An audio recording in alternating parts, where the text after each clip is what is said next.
this guy. This All right, guy. this guy. This guy. You tell us how time works. Time's up.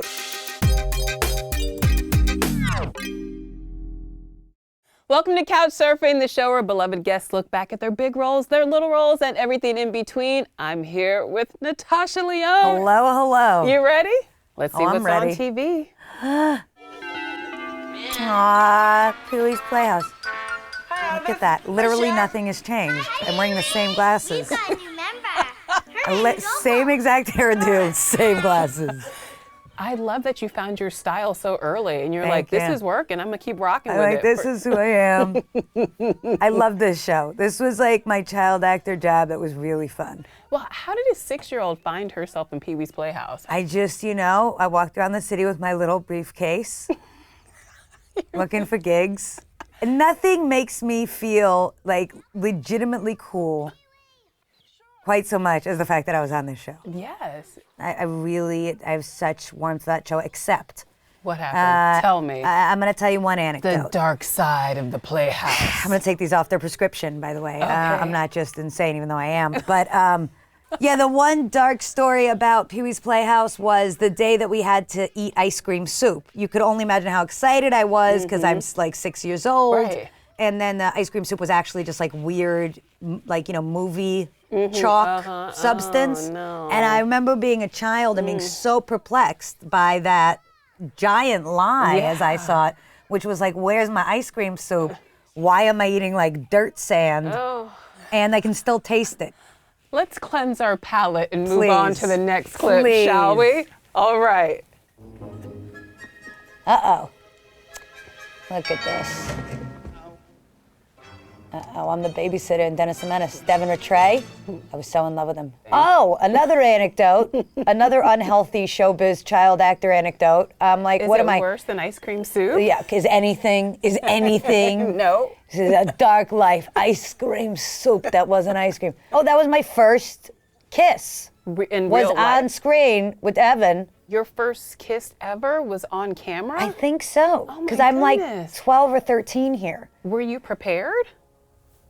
Is anyone prepared? I mean, their what is a first first kiss? How do you prepare? But you made it. I made it. You made Nobody quite knows how, but still kicking.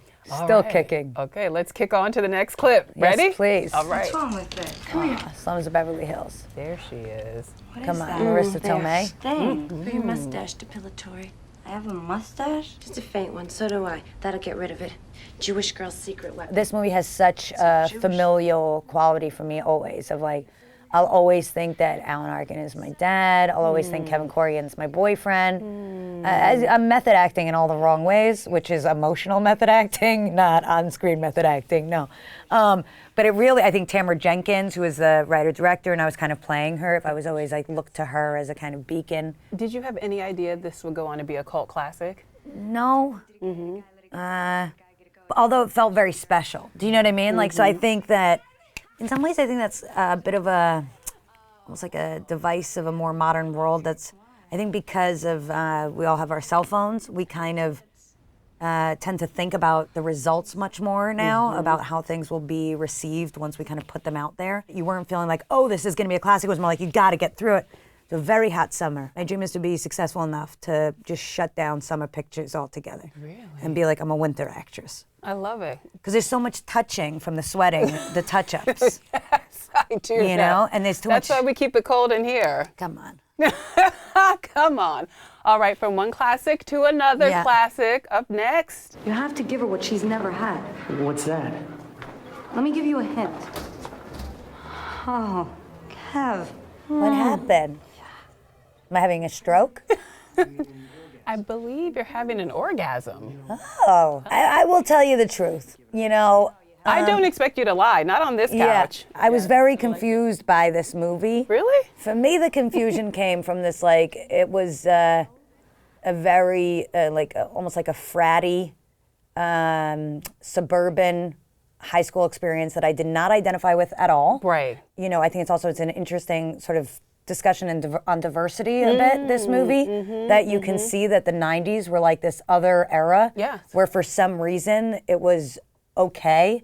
And I think that, frankly, that was something that was already starting to bump for me then, just this idea of like, these like straight white middle class kids having this suburban kind of fratty experience that was just not, speaking as a city kid and a bit of a troublemaker, did not identify with the experience. I get that. And so I remember as a teen, I turned this movie down many times. You turned it down several times. Yeah. What made you finally say yes? Yeah, I think it was money. And I just for the sake of honesty, I'm also very grateful to it because it allowed me to have a huge independent movie career for decades. So it worked out. That is as yet unclear.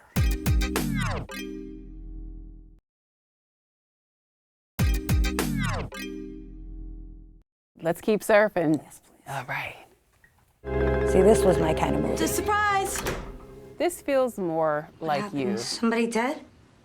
They're your favorite. No.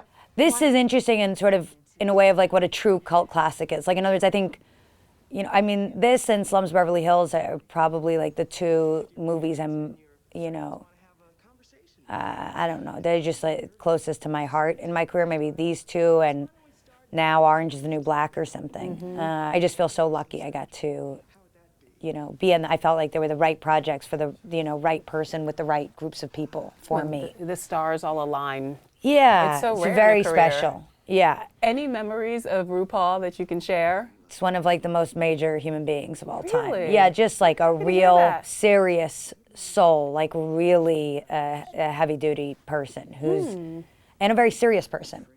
RuPaul? Yeah, but I that. wouldn't think that on the surface, actually. Yeah, well, I think that he's one of those people that's such a true original. It's like sometimes I feel like when you meet those kinds of people, like in a weird way, like us having met Tom Hanks, you're like, oh, now I get why you're Tom Hanks, you know? And it's more, I'm just such a bizarre sort of parallel to just leave that, you know? It's like they always say, RuPaul and Tom Hanks are in the, you know what I mean? Tomato, tomato. So you get the idea. Up next. What's up, Liggy? This rag smells like My question mildew. is, what season? Is this Means season your one? counter is gonna smell like mildew. That's gross. You need to wash your rags, Red. Someone's being mouthy. I mean, fans fell in love Yeah. with Orange is the New Black immediately. And it basically helped build Netflix. This was one of the foundations of that entire industry as we know it now. Did you know how special and important this show would go on to be? You know, what's interesting about this one is that, of course, now I can tell you I'm like working on this, you know, Netflix show. We're all like, wow, cool, great. We made it in such a vacuum of, you know, it's like if I told you I was making shows for a new thing called iPhone TV channel, you know, which is actually something I'm launching and I wanted to talk to you about it's called iPhone TV channel. I can't wait. You'll be able to sort that out in a week. Anyway, I love this show. What is it like for you being on the set of a show like this? Especially in this environment when we're having conversations about Me Too and Time's Up and women empowerment, and your show was doing that long before these conversations were being had. Yeah, and the prison industrial complex. Exactly. I mean, I think it's very heavy, it's very meaningful, and it's like, you know, very life-altering and almost like a tectonic plate shifting on a, you know, guttural sense of, you know, women are my favorite people to be around. These are the people I want to be working with. There's enough space for all of us to shine. Yes. It's not me versus you, it's me with you, and how do we like grow to, you know, so how exciting it is, like what women are capable of doing together. All right. Look, This. I know I messed up. I'll get my together if you put me back in the game. Oh, I'm putting you back in, but you're going to have to earn it. Okay, Always with the explain the title. I've never said it out loud either because it Okay. just came out on Sunday. Okay. Let's do it together. So Ball- I play, Okay. I'm looking at the teleprompter, I play Gaz Digsy in Ballmastrz 9009. Is it 9009? Is it now In the 9009? future, okay, so in the future what happens, everybody is animated and they're in a kind of futuristic rollerball. She used to be one of the top rollerball people, future balls, okay? Is she pregnant or does she have a She's not gut? pregnant, she has a beer gut. Okay. And she's a heavy drinker. Okay. And so otherwise So- she's very fit because she's a professional athlete. Okay. The gut you're seeing is her just not taking care of her midsection, okay? Okay. And she, screws up her career, but then she's back in the game. Okay. It's from the guy that brought you Super Jail. Okay. And the show is great. Worth watching. Sunday nights, Adult Swim. Adult Swim. Midnight. Trippy, anime-inspired. Yeah, I've always fun. wanted to do, when I saw Super Jail, I was like, I was like, I got to get on one of these. And then it fell into my lap, and I was like, you know what I mean? Just say yes.